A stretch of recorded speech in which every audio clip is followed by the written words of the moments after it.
Oh, kau nak gigi. Oh, tu dia. Oh, jangan dah. Oh, tak payah tu tu. Oh, saya. Oh, ikan saja. Sama kita lihat.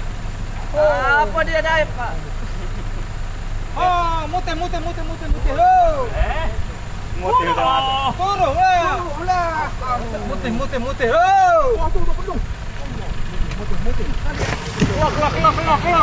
Keluar. Tarik je. Tengok. Batu ke apa? Oh, tu dia. Alhamdulillah. Balik. Tak nampak ni. Balik panjang tu. Tahu. Dok nyapuk lalu patut nak capuk batu dulu kan. Ada. Oh, enggak. Ada lagi dah lupa dia bawa rambut. Ha?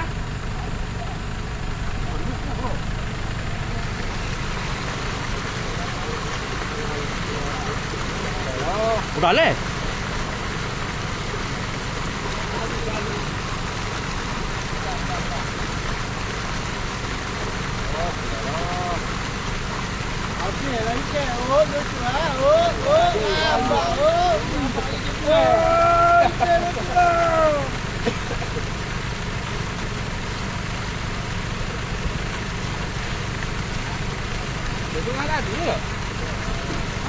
Ada kalau gue,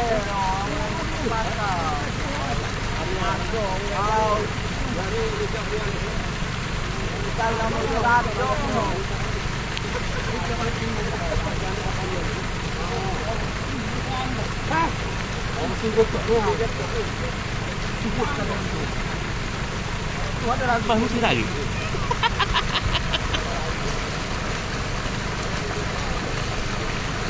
Mana ni? Ni lah. Oh, tu ikan tak ini.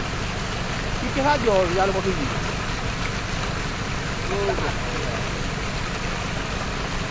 Mana lemah kau? Panjang.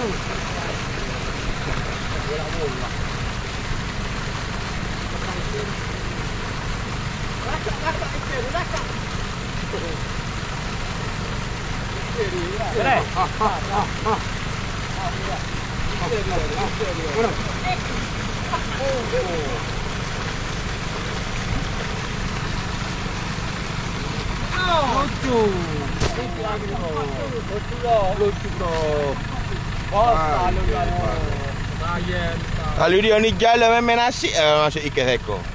Jangan lepas ikan.